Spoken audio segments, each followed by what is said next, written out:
Энэ өдрийн мэндийг хүргэе. Eagle View-ийн уул уурхайн төрөлцсөн нэвтрүүлэг болох уур хангуун нэвтрүүлгийн энэ удаагийн дугаар эхлэж байна. Тэгэхээр уул уурхай гэдэг энэ асар том салбарын одоо эргэн тойронд болж буй мэдээллийг замун танин мэдхүйн чиглэлийн мэдлэг олгох үүднээс Eagle View үзэгч танд уул уурхайн төрөлцсөн нэвтрүүлэг болох уур хангуун нэвтрүүлгийг танд хүргээд жил тойрох гэж байна. Тэгэхээр энэ хугацаанд үзэгч танд зориулж уур хангуун нэвтрүүлэг ер нь уул уурхайн салбарт болж буй тулгамдж байгаа асуудлууд. За мөн уул уурхай гэж чухам юу юм бэ? За ялангуяа нүүрсний салбар гэж юу байдیں۔ Алтыг хэрхэн яаж олбруулдیں۔ Хэрхэн яаж баяжуулж алтыг гаргаж авдгийг. Төмрийн өдрөг чинь юу байдгийг. Тэрнийг яаж олбруулдیں۔ Хэрхэн яаж тэр төмрийн олбруулсан төмрийн өдрийг гадагш нь гаргадгийг гэх мэтчлэн ер нь уул уурхайн салбартай холбоотой бүхий л одоо мэдээллийг за мөн таны мэдхүйн шинж чанартай нэвтрүүлгүүдийг үзэгч танд бэлтгэн хүргэж байсныг та надаар үлдээнгүй сайн санаж байгаа хаа. Уур хангуун нэвтрүүлэг үзэгч танд хүрээд өдгөө 20 дахь дугаараа танд хүргэж байна. Тэгэхээр уул уурхай буюу эрдэс баялагын салбар гэдэг өөрөө асар том салбар юм. Энэ салбарыг тойрсон эргэн тойрондох асуудлууд бас нэлээдгүй яригдж байна. За Монгол улсад уул уурхайн салбар одоо бий болоод нэлээдгүй одоо он цаг хугацааг ардаа илээж үлдээсэн боловч уул уурхайн хөгжлийн эрчим 1990-ад оноос хойш эхэлсэн гэдгийг манай үзэгч сайн мэдж байгаа. Тэгэхээр эрчимдээ хөгжиж эхэлсэн энэ уул уурхай өдгөө дөнгөж 20 дахь жилийг ардаа орхиж байна. Тэгэхээр дэлхийд уул уурхайн салбараар тэргүүлэх олон зуун жилийн турш уул уурхайн салбараараа хөрөнгө мөнгө босгож ард иргэдэд тижээж ирсэн Канада, Австрали зэрэг улс орнуудыг бодох юм бол манай уул уурхайн салбар хайрцангуй залуу.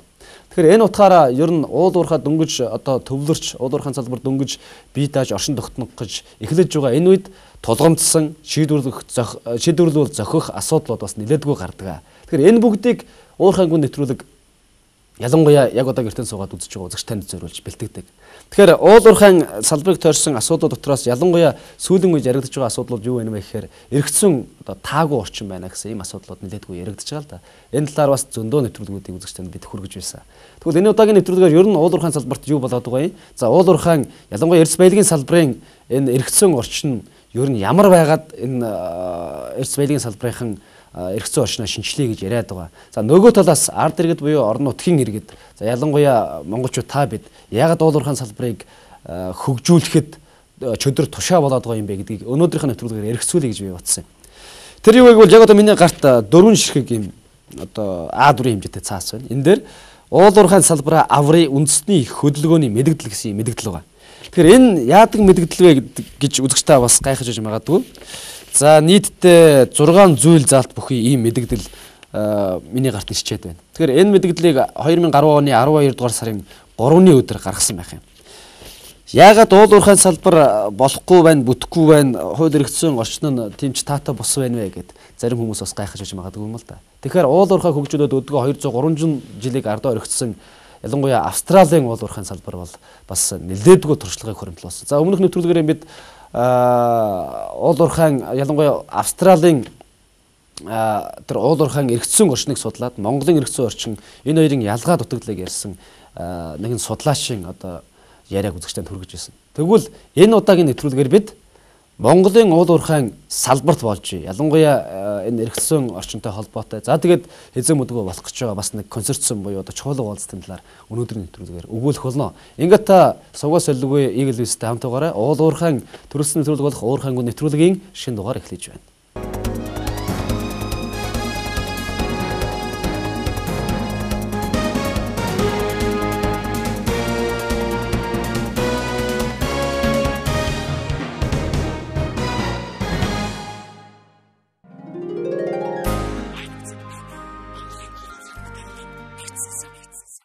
Тэгэхээр энэ 7 хоногт өрнөсөн нэгэн асуудал юу вэ гэвэл Монгол нүүрс 2011 гэдэг зүйл үзэгч таны чихэнд бас хүрсэн байх. За Call Mongolia 2011 гэдэг энэ чуулга уулзалт чухам ямар чуулга уулзалт болох гээд байгаа юм? Яагаад энэ чуулга уулзалтыг хийх болсон юм? Энэ чуулга уулзалтын үр дүн ач тус нь хаана байгаа юм бэ гэдгийг өнөөдрийн нэвтрүүлгээр онцлон үзэгч танд хүргэхийг зорьсон юм а. Ингээд үзэгч таныг уур хангуунтай хамт байхыг урьж байна. Монголын уул уурхайн мэдээллийн нэгдсэн сан ашиглалтын газартай хамтраад эх оны 2 дугаар сарын 24-25 Чингис хаан жаштууд энэ арга хэмжээ зохион байгуулахаар төлөвлөж байгаа. Уг арга хэмжээгээр бол Монголын нүүрсний бодлого төлөвлөлт Монгол дэлхийн эрчим хүчний шинэ тоглогч гэсэн урайндар энэ арга хэмжээ зохион байгуулахаар болж байгаа. Ерөнхийдөө өмнө бол Монгол нүүрсийн салбартай холбоотой жижиг хэмжээний хурлууд болдог байсан боловч энэ хэмжээгээр бол том хэмжээр зохион болгож байгаа хурал болж байгаагүй. Тэр утгаар бол Coal Mongolia 2011 нь бол Монголд анхдагч юм аа. Тэгэхээр Монголын нүүрсийг бол Арабын нефттэй зөвлөдөг. Бид асар их нүүрсний нөөц баялагтай мөртөө түүнийхээ өчүүхэн хувийг өнөөдөр ашиглаж эдийн засгийн хэрэглэлтэнд оруулж байгаа юм ард түмэн л. Тэгэхээр 2010 оны хувьд бол нэлээд онцлог жил болж байна. Бид 2-3 жилийн өмнө 10 сая тонн хүрхтээ өгөөтэй нийт нүүрсний үйлдвэрлэл явуулдаг байсан бол за энэ оны хувьд бол бид 24 сая тонн нүүрс олборлох ийм тенденц ажиглагдж байна.